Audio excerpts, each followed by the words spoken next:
Hello, ladies and gentlemen. It is December 14th, 2023. I really hope that your Amazon orders are on track or your Christmas shopping is underway because you're running out of time. But I digress. Let's get into some housekeeping and then we'll get into the good stuff. So, MSPinitiative.com pretty much this is what everything that we do here, right? This session is being recorded like every other session we've ever done. It'll be in podcast format in your favorite podcatcher or here under mspinitiative.com under sessions, video, and audio format. So we're in the podcatchers, we're on YouTube. Make sure to subscribe. We keep doing these. People keep coming. We keep blabbering. Something good comes out of it. Community Minds, we did one of these last year in Denver. We're doing two of these in 2024. One's going to be in Nashville. One is going to be in Denver again. I guess we just love Denver. So I think April and July, we'll be posting the dates on this website shortly. Again, totally educational format where we have MSPs do panels, and then we bring in experts from the communities to do workshops with you. One that could be happening, because we had mentioned it on a earlier podcast, was the 19 things in your business that ultimately determine its valuation. I'm like, oh, I didn't know that there were 19 things. I must be missing some. So that's an example of things where we're trying to actually bring totally educational formatting and MSPs who are in the trench with you, doing the same work you're doing, giving you some intel. So that's Community Minds. This past year, we did six block parties, right? So these are after parties, block parties, boat parties, outdoor festival style concerts. Wow, hold on. See if I can get this to work properly. 1 second. So the very last one we did was in Orlando. Come on. Nope. Got it. Okay. The last one we did was in Orlando at IT Nation. We brought in Better Than Ezra, Sugar Ray Tonic. The year before we brought in All American Rejects. We do not bring in this radio recognizable band format for every single one that we do. There's different sizes, different events. I think we're going to have plenty of these planned for next year. We're in the middle of snapping these all together. We're excited for these, right? They're for the community. We hope that you have a good time because they're for you. So stay tuned. 2024 block parties looks like they're going to be put up here at some point. We have some community offers. These are just hookups from vendors in the industry trying to give you deals. Industry calendar as well. I've seen the Excel version of this. It will be my guru underneath the hood, Jen, will be updating this on our website shortly, so you can see all 300 plus possible dates of everything that you could do. You should just ask our friends at Threatlocker. I think they do 50 events a month on their own. So that means that they find plenty of events to go to, even outside of the MSP bubble. That being said, that is all of our housekeeping. We got it out of the way. Our guest for today's show is Nick from Threatlocker. How you doing today, Nick? Doing all right. How are you? Hey, another day, another adventure, my friend. The first thing I wanted to point out was, man, I think you guys gave out like 5 or 6 cars this year. Are you including the employee one we just gave away? I didn't even know about that one. I know you guys were fond of Teslas early on, but the Mustang Mach-E blue kind of car that you were giving away, at least on the outside, pretty slick looking. I love the vibe there. But man, you were giving away cars like candies this year.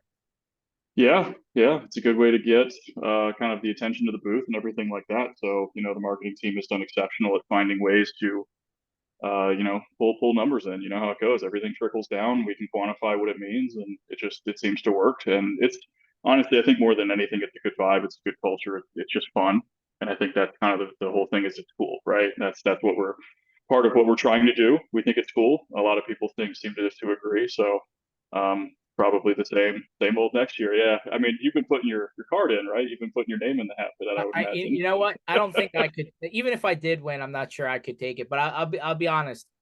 Um, I don't know. I've always been a Mustang fan. It's just me, like Okay, without all the Fords that they make, I think that's the one I would get. But some sort of Mustang. But I definitely have taken a look at that car for my own self at one point. I don't know. There's some sort of thing in my brain. This is just me, guys. Where I'm like, I'm gonna wait for some more electricity capability and power charging on the road before I go all in electric.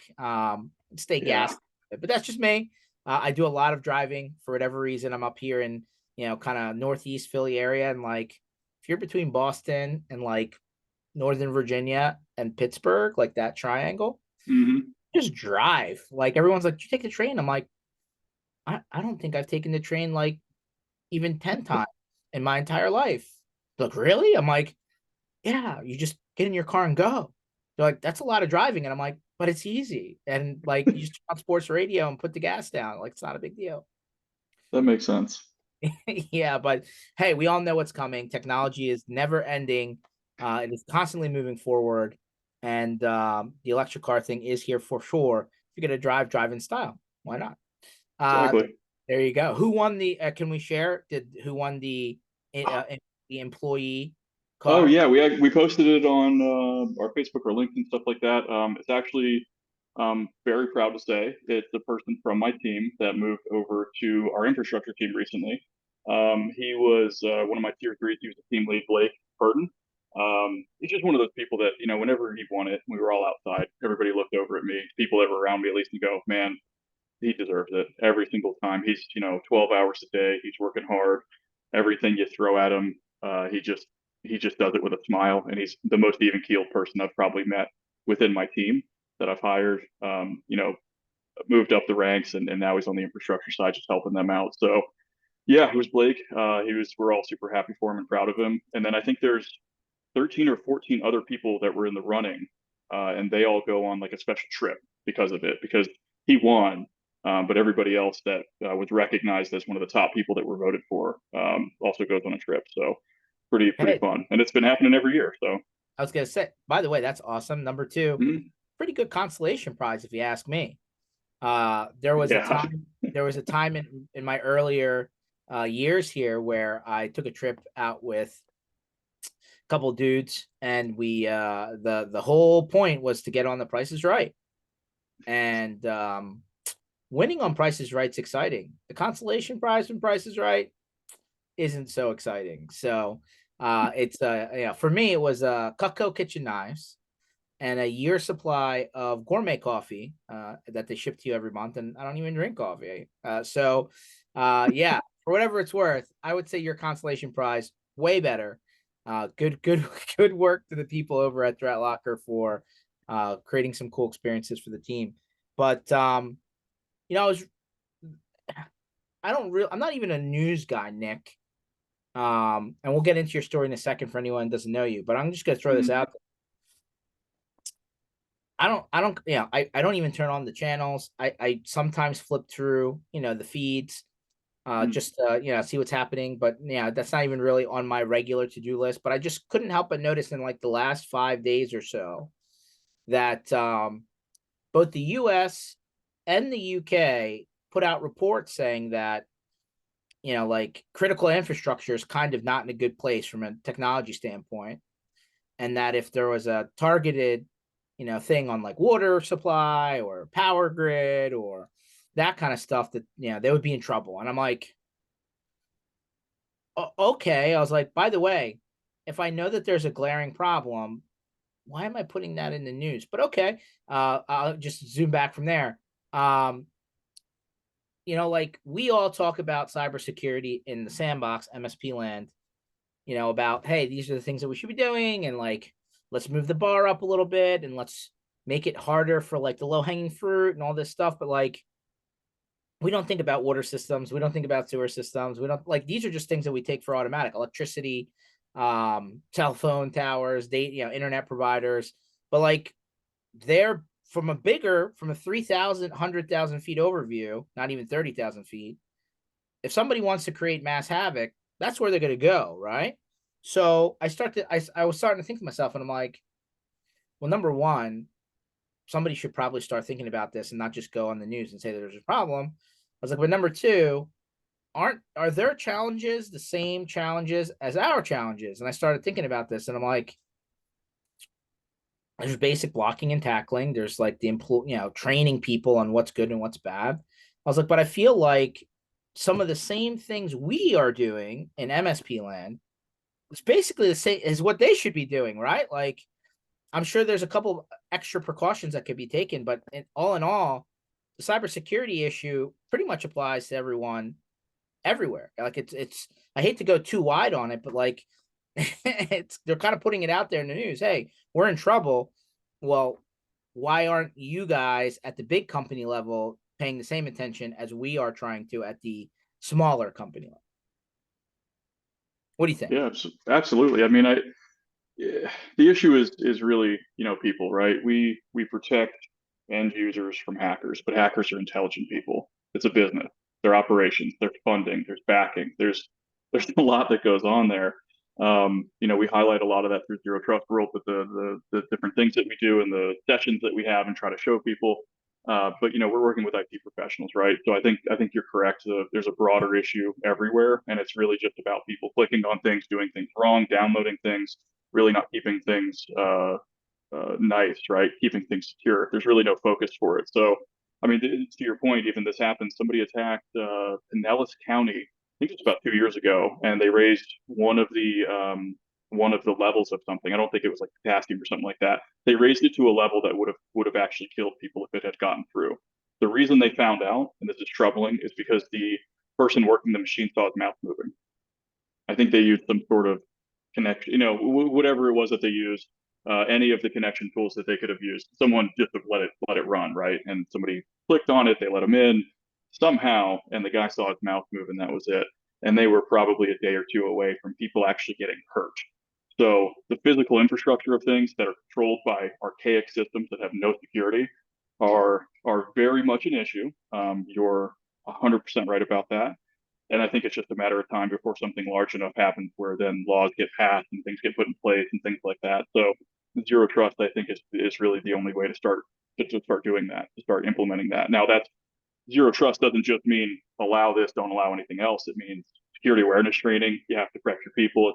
Again, I think it's more about people than anything. But it is a larger issue, and I think it just really comes down to people training and then giving them the least privilege possible more than anything. But we're not there yet, I don't think. But I think we're going to get there if something happens a lot quicker than if not. No, I mean, listen, I hate to get negative, but to your point, right? Like, I'll give you a quick story. I grew up on a pretty residential road in the suburb of Philadelphia, and like there was an intersection, like one house over from where I live, and like one direction had a stop sign and one direction didn't. And so everybody would just blow down this road and like people would get hit all the time. So like 6, 7, 8, 9, 10 times a year, there'd be an accident. And you're like, this seems for this road off the beaten path, not on a major highway or thoroughfare, like this shouldn't be happening. So they're like, oh yeah, so yeah, of course, George, loudmouth, even as kid George shows up to the township, and I'm just like, listen, just put another stop sign in so we can stop having accidents on this road. Like, it's not that hard. They're like, It's way well, too logical. well, the police department uses that road a lot, so we don't want to slow them down. And I'm like, is it going to take somebody to get killed for you to put a stop sign in? Because that's what we're talking about here. Well, just a little bit later, like, I don't think anyone got killed, but they got seriously injured, like helicoptered, the whole thing. And I'm just like, when are we going to stop this? Like, just put the damn stop sign in. And finally, I got enough people from the neighborhood to go and complain, and they finally put a stop sign in. But like, this is an example of where they don't do anything proactively. Like, they have to wait for something bad to happen. Yeah. Well, I think that's people. We've seen it, and until we make sure that we're aware of the history of things. If we forget history, it will repeat. It'll always be that way. So one of the things that some of the industry experts, I at least in our realm, keep saying is that, like, how come the software companies that service our arena make a lot of the security optional? Like we've been hearing the words 2FA, MFA for at least 5 years. Let's be reasonable. I'm not going to say forever. I think 5 years is about right. Yeah. But like they don't enforce it. Like you actually have to go and turn it on. But when you go to set up a new account, it's not on by default. You actually have to go an extra step to actually enable it. I mean, I can't think of anyone more glaring than Microsoft, right? Like, I think it wasn't until this month, December of 23, where they're like, hey, we're going to enable this by default now. Dude, where have you been? Like, you're supposed to be the big guy on the block. Why are you just now doing this? Like, I don't get it, man. I mean, I think the question is why, right? And everybody I know in this industry, yourself included, obviously, has worked with end users, customers of customers, whether you're once removed or it's a direct, IT department, or you're working with them, right? And it comes down to time and who you have the contract with. So if it's going to take too much for people to get through it, or I guess more to the point, it stops productivity. If somebody has to do an extra step and they don't understand it, it usually comes down to that. Now, I mean, that's at a lower level. There's more of a comprehensive view that I think we need to look at, maybe training beforehand. For our product, it can be pretty invasive and it can stop people from doing their job if it's not configured right. But the kind of the content that we have for end users through our customers that utilize it and monetize it as a service, we're able to talk to people about, hey, if you see this, do this. It's kind of like, SOPs, kind of all that internal stuff where here's a procedure for what to do when this happens. And I think if you just share the knowledge with people, it's going to be a little easier. But people, I don't know. It's really tough. So even the 2FA MFA thing, we see that a lot as well, where it is an extra step. And if somebody gets frazzled with it, hey, I'm going to fire you as my service provider for what you're doing for me because this is too disruptive, right? So I think there's a balance between that, and I think everybody that is either listening, and yourself included, obviously being on this, you know that pain. You've been there before, where you have to dance that line with a customer and say, hey, I really think that this is the best thing for you, and we're going to do what we can proactively, but there will be some speed bumps that we have to go over, but there won't be a wall. We'll always get around it. Yeah. I mean, so I think there's a little bit of shared responsibility, on three levels, right? You said, hey, here's the end customer, here's the MSP or service provider that's servicing them directly. But then the vendor on the other side of that also needs to like take some pretty reasonable steps, right? Yeah. To enforce, like, hey, I told this story on another session, but I'm a story guy today. Mm-hmm.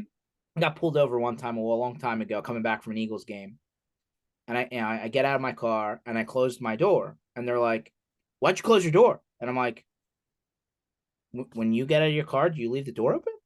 Like, I close mine. When I leave my house, I close my door, I lock it. I don't know if that's just habit, but that's what I do. They're like, "Well, you shouldn't have closed your door," and I'm like, I was pulled over before. I was telling the cop the story. I was like, I was pulled over before, and the cop left his door open, and behind me, and somebody took his door off. I was like, I don't know what to tell you, but that's not why I closed my door. I just closed my door because it's habit. But I think you should close your door because somebody could come out and you could have a much bigger problem when you drive your car back to the shop with no door on it. He didn't like that, by the way. No surprise. But like, to my point, right? Like, there's just things that you should be doing as habit. And if the person at the top part of the story isn't, building their solution with that in mind, you're constantly trying to go backwards to plug things rather than it being set up that way to begin with. So I think that, there's some due diligence in place, or it needs to be done, right? At the service provider who's in the middle of this, what could be really bad sandwich, where like, hey, listen, you need to make sure that you're making it easy enough so that your people don't have to remember to click 30,000 checkboxes to make sure that your end customer is okay. Because the one checkbox that you forget to hit, well, unfortunately, that probably ends up in not even just a financial problem, could be a legal problem for you too. Yeah, no, you're right about that. I think we've seen success with the vendors in the market, that in the industry, that are, because a lot of the businesses that we all interact with, you and I, the people that are probably listening, the way that we've all worked with vendors in the past, because I in my start in this industry started as an MSP, with selling to enterprises and doing that. And there's a lot more success in the proactive outreach to the end user, right? To the twice removed person from the product, service, or otherwise. And we've seen a lot of success with the businesses that are enabling their customers to enable their customers. And it's like what you're saying. There's a lot of proactive um, process, procedure, and outreach that needs to happen. And I think we've seen success with the customers to do that. Here we saw that early on and wanted to make sure that the end users had a path, right? So we built these, little steps for them. Hey, if you see this, do this. If you see this, do this. And it's worked more than it hasn't, so that's good. I don't think we'll ever absolve every bad experience. I don't think that's possible.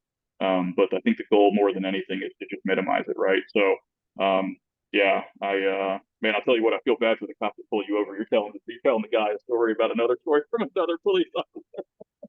It is No, story no, time, no yeah. joke. I was like, Uh, hey, I got pulled over once, and the cop went back to the yard with no door, and I was like, I'm just telling you that this is history, guys. Like, you should yeah, probably close your yeah. door. My advice to you, he again, that was opposite of his advice to me, and I guess he just didn't like that, but I just thought it was the obvious thing to say. Yeah, no, you should always use logic. I love that because you're not always going to get a good response. But if you speak from logic, I think you'll be better off than not. So good for Yeah, you. I've been given Fight the plenty of good fight. advice. I've been given plenty of advice over the years to just say nothing, but I digress. I couldn't help myself. I was Hmm. very, very interested in why the car doors being closed were so important. Actually, it not too long after they asked me if they could search my car, Hmm. and I was like, no. And they're like, well, what are you hiding? And I'm like, I'm not hiding anything. You want to bring the dogs? Bring the dogs. You want to get a warrant? Get a warrant. But if you give me a hard time, I think you should have to work for it. He didn't like that one either. And that's when I was given the advice, just don't say anything. But okay, it's fine. Yeah, There's plenty of those stories, by the way. TSA security stories, George getting pulled over stories. we'll do I, another one on that. I got some I got TSA so much stories for you material. too. So much material, so much material. Um, so zooming out, right? Like, I think there is a little bit of cyber security fatigue, so much so that when the AI marketing started coming out this year, everyone's like, oh, what's this over here? And it's like, yeah, I've seen this, right? Every 3, 4, 5 years, the next thing shows up, right? First it was cloud, right? Then it was cybersecurity. Now it's AI, right? Like, Mhm. okay, cool. I'm all for. I mean, I think a lot of us got into this industry because it's pretty cool stuff, and like, we love to see the evolution, and like, we're all geeked out on it. But here's the reality, right? You know, as much as this stuff continues to happen and grow, the plumbing, the fundamentals, the base foundational stuff still needs to happen, right? Like, part of your cybersecurity strategy should be backups, right? If you stop doing backups because you're too busy over here, that's a problem, right? Or part of your cybersecurity strategy should be, hey, I'm going to limit access, to your point, the concept of zero trust, which was a relatively newer part of the whole cybersecurity marketing aspect, right? But I Mhm. mean, what zero trust was, I feel like, Nick, it kind of got abused, right? For about 6 months, every time I turned around a corner, I saw the word zero trust, and I'm like, your company doesn't even do anything with this. Why are you marketing zero trust? So, like, could you just boil it down to the basics? What is it, and why do people get confused every time somebody says zero trust? Because it doesn't seem like everybody's using the same definition. My understanding of it from being here, right? Because before this company, it wasn't, I've been here over 3 years now. It wasn't a thing. It wasn't out there. But this year was February was like, yeah, I think about ChatGPT. That's all it was. All I heard about was, oh, just get, put it in ChatGPT, put it in, just do this, see what happens with this. Okay. So for me, coming into seeing us on rise up through the years, and then seeing everything around us, all the stuff orbiting around the industry, coming into Zero Trust, reading their website, understanding the brochures. Um, I think you made a fair point that it was a lot of it was just kind of on the surface, right? If I'm understanding what you're saying, I think a lot of it was. So the least privilege possible. Realistically, allow the things that you need, and everything else is denied. I mean, that's the meat of it. It just really is. Zero trust is not trusting everything. So you have what you need. You allow that to do what it needs to do. You allow updates as you need. You allow certain things. But why does Outlook need access to PowerShell for an end user? It just doesn't. Don't trust it. There's no point because Windows, Okay, when it was time out, created, yeah, time out. yeah, yeah. I got you. But how many times did you run as an MSP, right? You were an MSP, I was an MSP. How many times do you run into an application that says, "Oh, you need admin, you need local admin rights to run," right? QuickBooks All the alone just time. to update it. Yeah, absolutely. All the time. So like Yeah. when you couple that situation, right? And I don't know if that's just lazy programming or what, but it's just how the way that particular program always ran. Mhm. Then you add in the very real and scary topic of supply chain, right? Like Mhm. some Mhm. component that was used to build this application, got compromised, and then you updated, and then all of a sudden, all the crap ran downhill, and you were the person sitting there. Like what happens in that situation? Because at that point, the end user is probably the last one to know, right? Like, Yeah, yeah. Well, we saw that, was it 2021 with the RMM breach, where there was a supply chain issue. It was through an update. I think it was on-prem instances that had the issue. Um, there's ways to stop that because there's unique things that happen outside of what's already been trusted and known that, something like Threatlocker obviously would see. Now, I'm not trying to boast about the company. More or less, this is the only product I know that works the way that it does. I don't know a lot of the zero trust competition because what I've read into, there's not a lot under the surface. There's privilege access, there's administrative rights, there's things like that. But when I was in sales here, even I talked to a lot of different customers that had breaches from admins that like something from an email. So, supply chain or not, you have admins that are just the same people as anybody else. They do the same security awareness training, they do the same everything. So that's kind of where we come to real zero trust is understanding how the application works, what it needs to reach out to for updates, the different hashes, the paths, the versions that change, all these different things that happen that are absolutely an animal to stay on top of. But it's things are not absolute. There's always going to be something that gets around something. There's always going to be a smarter hacker. There's always going to be something that happens. So I think it's just inevitable, and we have to adapt. But realistically, I don't think there's going to be something at some point that just gets past everything. I don't know what it is. I don't know when it's going to happen. But even our owner says, one day something will happen. One day somebody will get around to everything. It's just not going to make a difference at some point. Um, but yeah, the supply chain thing is always in the back of our heads. It's always looming over everybody. If they don't have the infrastructure and the security in place based on what's going in and out of the network, then something's going to happen, and it's just a matter of time. yeah, I mean, there's definitely there's definitely a lot more attention to this topic Hmm. because things have happened, and and it just seems to continue, right? Um, at the end of the day, again, you can ask your upstream vendors all the questions you want. You're just not going to have all the visibility that you could possibly have unless you're going to start building your own applications, right? I mean, and you're the one that knows what. And I would say most people, even in MSP land, do not have the resources on staff to even do automation and APIs, let alone building software from scratch. Hmm. So I guess your point is, or part of the concept of zero trust, along with what you're saying, is, hey, you need to build in some alarms, some safety nets, and some roadblocks, so that in the event the next thing happens, because it's coming, it's not, like we'll see who's the victim. But when the next thing happens, did they have carte blanche, free range, access to everything, or did you limit the bleeding so that if there was an issue, a compromise, an incident, whatever word you want to use, you slowed it down to the point where you prevented the worst case scenario. Am I following? Is that what it Yeah, is?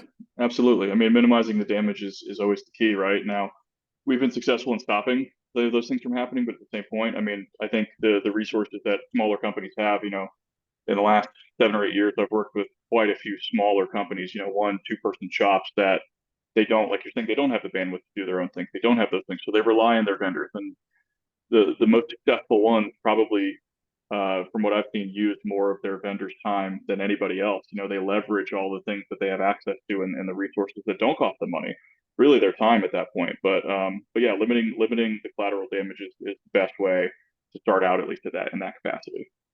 Yeah, I mean, I'll tell you this. Um, we talk about the end users going through security awareness, annual, quarterly, whatever the increment. Hopefully, not more than or hopefully annually or less, not more. Um, the engineers, the technicians, the help desk people that are working inside of the IT service provider, managed service provider, pick whatever term you want. I I feel like they're the least educated sometimes out of all the people in the thread because they're so busy on the front lines just trying to keep things going. It's not often they get updated on training of new things coming down the line until something bad happens. So that continuous, hey, you need to learn something new, or this is a new thing that you need to be aware of, or here's a new skill that you should adopt that will help you do your job better. I feel like those people on the front lines are the last ones to get to that concept. That's fair. Yeah, and I think you nailed it. So a lot of the people that manage the things that happen that are on the front line, service desk 1 and 2, people password resetting, they don't really look further, right? I did work with an MSP. When was it? Probably about 5 years ago, and this was the most brilliant thing. They basically took the same path as, like, if you have a real estate license, a broker's license, or something like that, you have to do continuing education. So he actually put everybody on his support side and everybody doing, professional services, field services, stuff like that. All the people that actually talked to their customers, that dealt with tickets, that dealt with things moving, all the moving parts. He put them through continuing education. I think it was every 6 months, which again, I think, that they have time. I think it took a couple of days every 6 months, took them out of their all of their work and said, you need to learn about the things that are changing. You need to learn about these things. And that was about the time that more cybersecurity was the focus. And, you saw KnowBe4 picking up. I mean, all the security awareness training that they do, Webroot was selling it. All these companies started to get into it. And it was just something that he put his team through continuing education to keep them up on the latest things. And I just thought, man, that is absolutely brilliant. Make sure that your people have these, these kind of, you're going to career path them, put them through these things that are going to help them build foundations into the next steps of their career, where they want to move, if they want to be promoted, if they want to do these things, they're going to need to stay clean.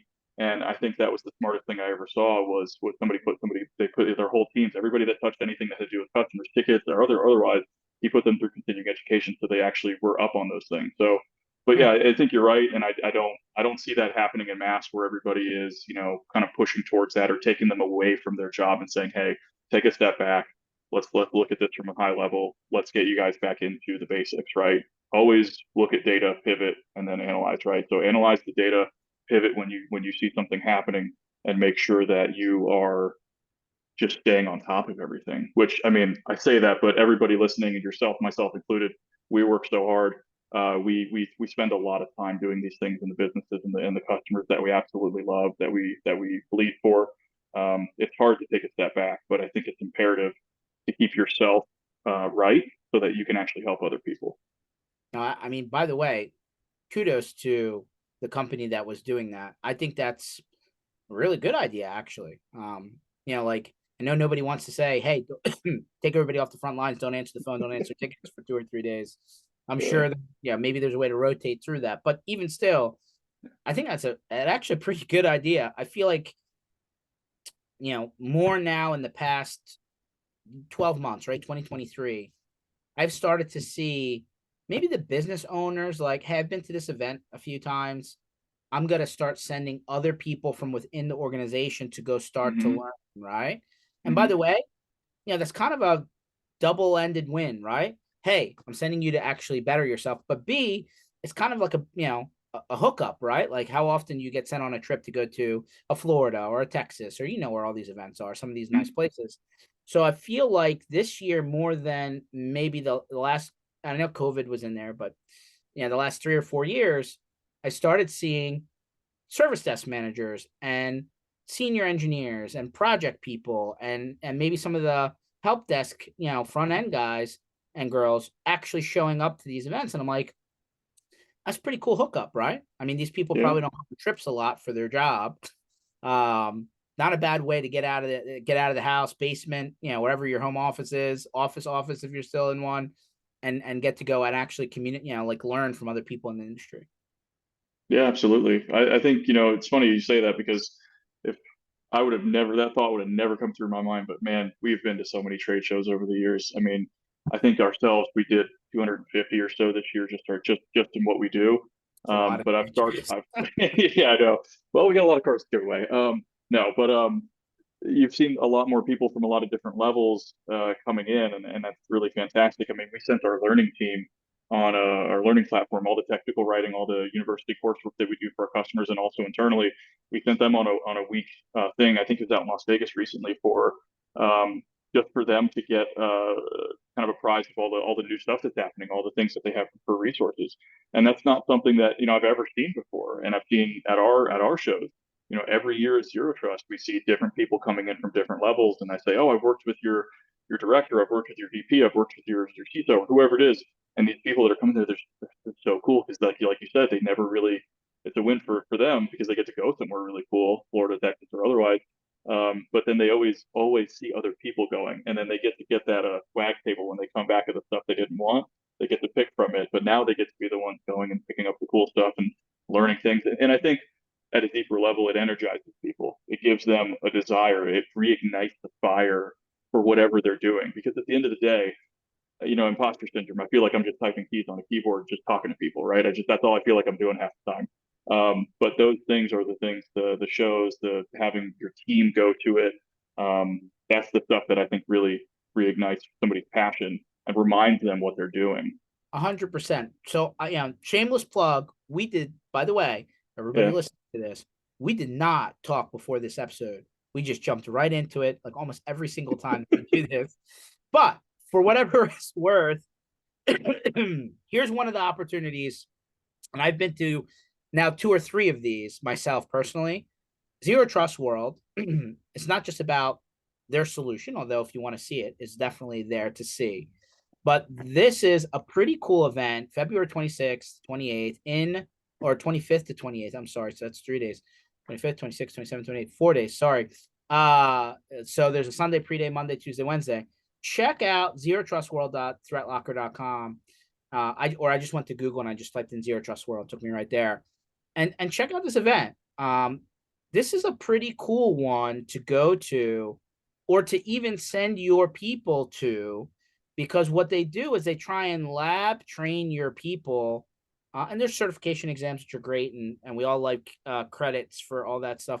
But you'll see in the agenda, if you click into some of these, there's some lab courses where I remember last year they had, how easy it is to infiltrate the wireless network wherever you're at and like hijack it so that you can start to do bad things. By the way, be careful with that one. And then there's also like pre-programming USB keys to enter thousands of characters a second into a computer. And like by the time you figured out what happened, the damage is already done. And like things that are like things like simple things that people probably don't even pay attention to, and they get flat-footed and they get in trouble. So check out zerotrustworld.com. It's in Florida when it's cold everywhere else, so not a bad place to be. But I would say that's a good one to send maybe your technical people. If you like a business decision maker, owner, whatever, doesn't want to go, no problem. But I would send some of your technical people so that they can get certified on stuff, which is always good, and learn some of the tricks of the trade. And and I know, Nick, that I don't know, best part of every event I've ever been to. This is the networking. I want to talk to other people that aren't talking at me per se, but that are like maybe doing what I'm doing somewhere else. And you talk shop and you learn stuff because they're in the trench, right? So I know there's Threatlocker did 250 events last year on the road. There's more than 300 events here domestically in the US you can go to next year. Take a look at that one. That might not be a bad one to try out. Absolutely. That's and I'll tell you guys right now, the point of the event, not the main point, but one of the main points the owner wants, that Danny always wants, is for it to be cool and for it to be really value for the technical people. So you nailed it. I think it's something that business owners obviously definitely can go to, because as we know, a lot of the business owners in our world came from the service desk, came from professional services, came from people that racked and stacked and plugged things in. You know what I mean? They're the people that worked with telephony gear back in the 90s, and all these old school people that know the grind, and that's why they're where they are, because they did that work, right? So it's really for everybody, but I think more than anything, we want it to be something that's valuable, that people leave, they've learned something. The rubber duckies, the USBs that you're talking about. Those, I think, the most successful thing I've seen from the shows that we've done with just the stuff that we give out are those that our customers take to their end users and say, here's how I'm going to show you why you're not as secure, and here's why you need more security. They plug it into their computer, and they just show them exactly what happened. And they show them why they need that, why there's these gaping holes in everything that they do. So, I actually did it to my dentist the other month. They have all this stuff sitting there, and Dentrix and all these softwares that we've all kind of worked with and had to deal with and update. I plug something in, and this big gold flashes on their screen and it says deposit money into this Bitcoin account. I'm like, it's a joke, but you guys really need some help here. I don't want my information getting anywhere because every time I come in, you ask me for my damn social, you ask me for all these things. I don't want that. So it's pretty valuable. The hacking classes we've got, we always try to one up everything every year. So it's going to be fun. It's going to be really cool. And I think more than anything, it is for the technical people. Yes, please use it intelligently and smartly and not in an illegal way. Exactly. Yeah. But Yeah. nothing proves the point more than something in front of you, right? Another story back in my grade school days, right? And I think they still do it today, right? They would like have these fundraisers, right, where you'd sell like a piece of candy for $1, right? And you try and like everybody gets it sent home with a box. Well, George was a little aggressive in his younger days, and I would sell a pallet of candy every year because that's how I was wired. That being said, one of the reasons that I always felt I was able to do that was I would pre-order the candy ahead of time, because if I had something in my hand, I could sell it faster than if I had to wait for something to show up, right? Same kind of strategy. Like, remember in the like 2019, one of the very fab things at the time was the dark web scanning, right? And like you would type in somebody's email address, and any password that had been infiltrated from like LinkedIn and Facebook and whatever would show up. You show up to your customer and be like, "Hey, is this your password?" And they'd be like, "Where'd you get that from?" And it's like, "Oh, Mm-hmm, it's mm-hmm. on the dark web." What's the dark web? Like, that's a in the moment in front of you thing, right? So like in your Yep. case, went to the dentist, they're like, oh F, what did I just do here? And you're like, Mm-hmm. yeah, man, like that wasn't hard. So, and I wasn't trying, but like you need to fix your stuff, right? That's a wake-up call. Absolutely. Yeah. That tangible thing. It's just you got to put something in front of somebody, and it holds more weight, it holds more value.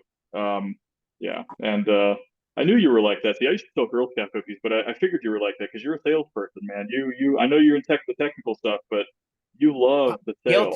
Guilty. Actually, even remember Boy Scouts did the popcorn, right? Like Yeah, it was yeah, definitely yeah, not as popular as the Girl Scout cookies for sure, for but they would sure, do the for sure. popcorn. And I'd be like, I'm not taking orders. I need to be able to give these people their popcorn on the spot, and I'll collect the Hmm. money, give it back to you, give you the next batch. And like I Hmm. know it was the reverse of what everybody was doing, but I was like, I don't like to wait. I don't want people to wait for their merchandise. Like Yep. it's just easier when it's in front of them. And trust me, I did some really interesting things.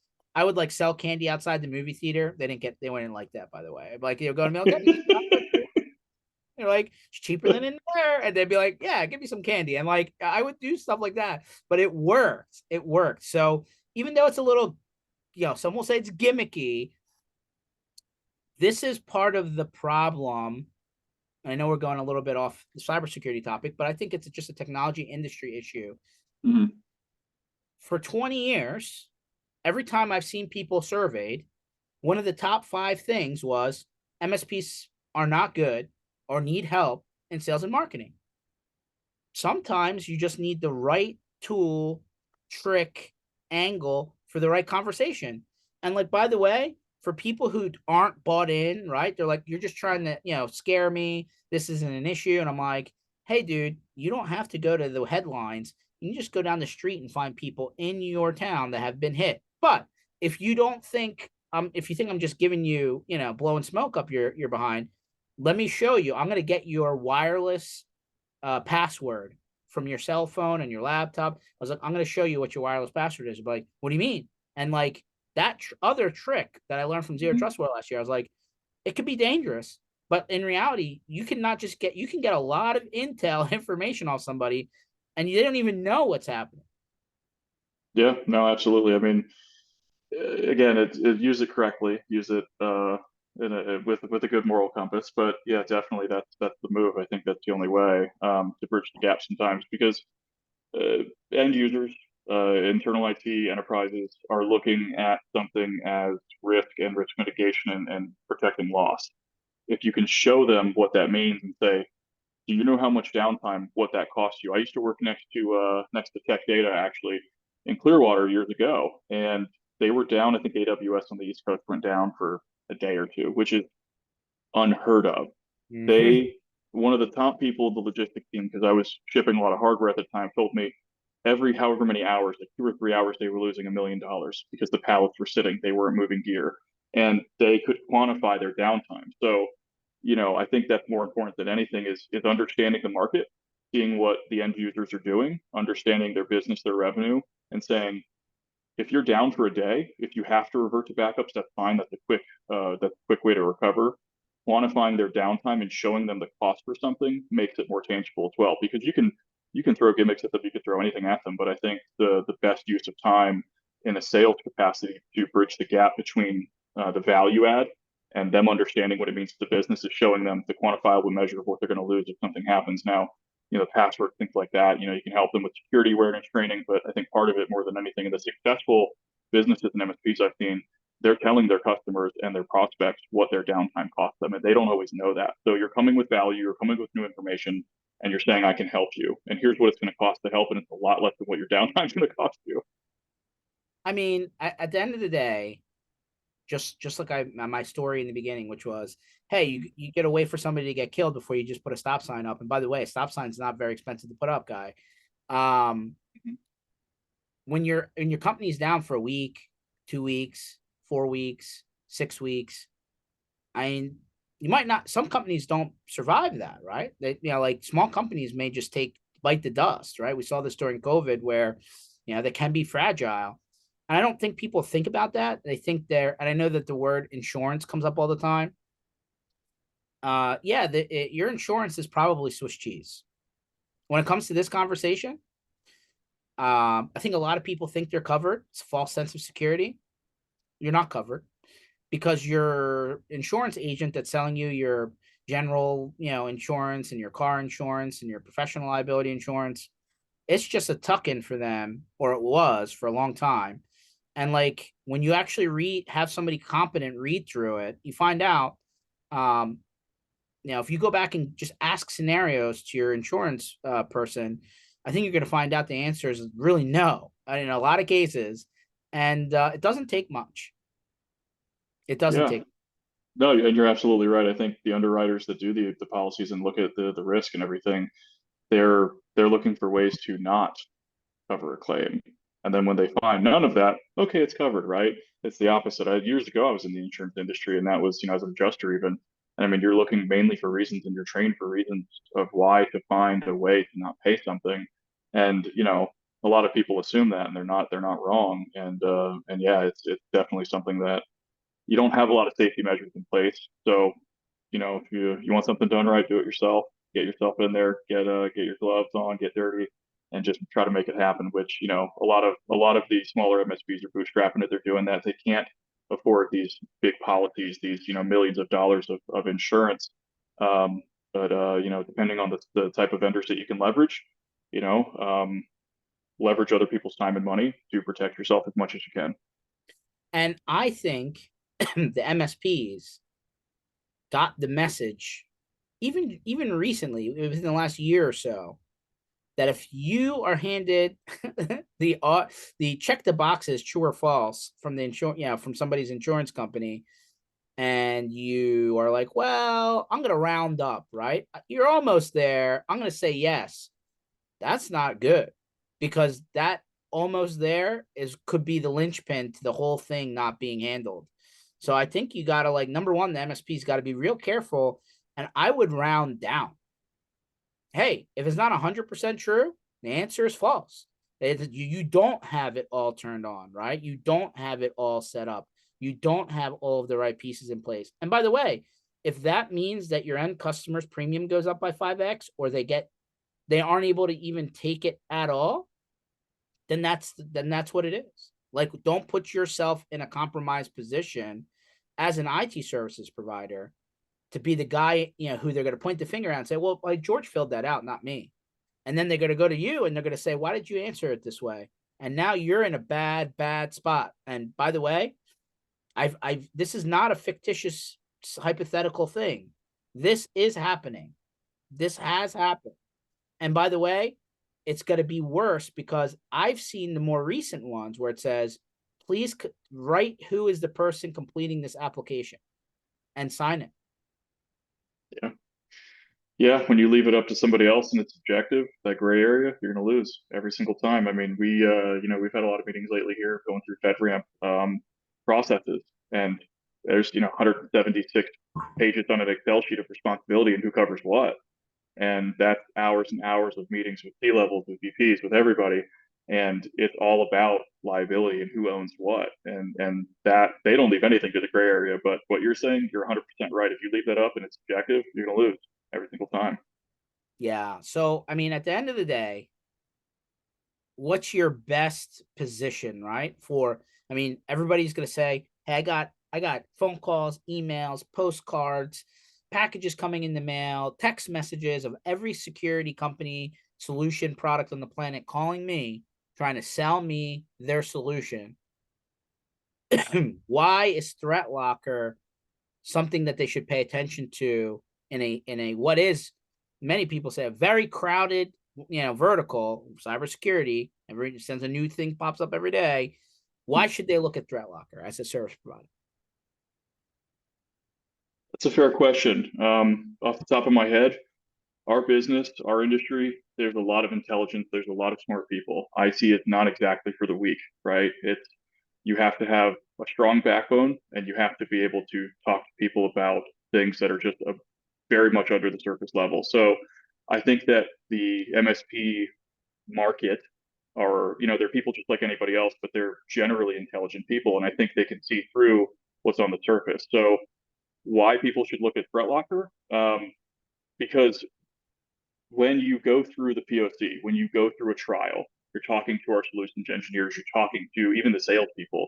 Um, you can very quickly see that there is a lot more under the surface. There is real protection. Now, there's a lot to configure. There's quite a bit to go through. But at the same time, we guide you through every step. The content that we have for the end users helps you not spend time talking to them and working with them on cyber hero management. So the approvals come to us. You can offload that service desk cost. Um, we are built to help our customers be successful. And that is translated to every single facet of not only the proof of concept, but the actual ongoing management of it itself, right? So the sales engineers, I can't tell you how many companies, actually I can, every single one except for this one, where I've gone through vendor management and worked with, trials of customers. I either get to a different sales engineer or I don't have anybody after I purchase, right? Our solutions engineers are with you. I've had, when I was in sales, I sold quite a few licenses to a customer that deployed, I think it was like 6,000 licenses and secured them within 5 months. Now, they were a massive MSP that was extremely mature operationally, right? But they met with our sales engineer every week for 6 months. We made the time, we did that. So that doesn't cost anything. We spend the time with you. So I think that's all just kind of seen through the process of becoming a prospect into a customer here. Even from the support side, our escalation procedure, we're calling the CEO in the middle of the night, we're calling the CTO in the middle of the night if we can't fix something. Fortunately, it's not as often as it used to be. Things are working a bit better, but more than anything, I think it's worth a look because it's something that very quickly, when you do spend a little bit of time, you see that there is so much under the surface that is enabling our customers, MSPs, enterprises, larger enterprises, to offload some of the cost and time and translate operational procedures all the way down and help our customers be successful with just not spending as much time to manage everything. It's not a set it and forget it for sure. It's not nearly as easy as that, but there's so much enablement that we have and so much attention to detail that we have with our customers that I think it's very quickly worth it when you compare it to any other security product that we've seen. And I mean, personally, for me, this is probably the only place I've really been able to drink the juice from. Right? I can see the results. I've had customers that are 3 years old that I sold when I was just over here, and then moving to support, seeing their success on that side where I can actually quantify the time they spend within our own portal. They're spending less and less time because we train our customers to be self-sufficient. Our chats, we haven't gone, we've probably 10 or 20x our customer base. We haven't gone more than 4x our tickets and support time utilization in the last probably almost 3 years. So it's more of a means to an end. Looking at the high level numbers, a lot of things flow into our customers spending less time overtime in the product because they're able to configure it and they're able to do that. So I think more to the point back to the beginning, once why people need to look at it is because there's a lot under the surface that really is substantial and really is something that can help them and help their customers. A lot of people tell us they can sleep at night because of it, and I think realistically that's just the proof's in the pudding. You can actually see the results when you go through the proof of concept. I think everybody should educate themselves on as many things as they can. Seems like this is a worthwhile, kick the tires, guys. I'm not telling you to take your credit card out, prove it, drink, proof's in the pudding, like you said. If you're going to spend some time to make sure that you have the right stuff out there. And by the way, you can't just do that once in a blue moon. It's got to be probably minimum annually. Probably need to reevaluate your stuff and make sure that you have the right things underneath the hood. Sounds like it's worthwhile, to kick the tire, see the trial, talk to them, see if this fits. What do you got to lose other than a little bit of time, which I know I can't get it back. But for companies that are very built for the IT services, managed services lane, there's not, out of all the security companies you're going to see side by side here, if you ask them how many of them are really focused on the IT service provider, managed service provider lane, it's going to shrink dramatically. And this is a company that is focused on that lane. So take it for what it's worth. Nick, how do they find more information about Threatlocker? How they help MSPs? Maybe get in touch with you? All of that stuff. Oh yeah, absolutely. The website, book a demo on the website. That's probably the best way to kind of get something in really quickly. One of the things I do want to say to our YouTube page is phenomenal. Back when I was working with different departments and even working with the account management team, we have a lot of like the owner does a lot of demos on there. There's a lot of other content on there. If you really want to see it, definitely go there. It'll excite you. There's a lot of things within Windows that we can help you with. But really, just go to the website. We like to funnel everything through there. It's easy for us to get people in touch with you very quickly.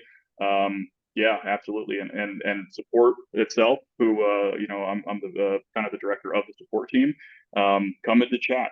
Portal.threatlocker.com. Hit the get help from a cyber hero. We'll answer you within 60 seconds to get a real human. Ask questions, whatever you need. We'd like to be a part of answering any questions that you guys have. That's awesome. Nick, thanks for taking an hour out of your day to come on here. We recorded this session. It will be available on all of our channels, including mspinitiative.com, under sessions shortly. I'm sure I'm going to run into you sooner rather than later, Nick. You're out and about quite a bit as the year progresses. Hopefully that means I'll be stopping by Zero Trust World again on February because, again, Florida in February. I'm down. Thanks for jumping on. Thanks for everybody who's watching this session. Again, we do these Tuesdays, Thursdays, 1:00 Eastern time. I know the holidays are coming up, so we might take a break there for a little bit, but then come back strong in January. But stay tuned. And Nick, catch you on the flip side, my friend.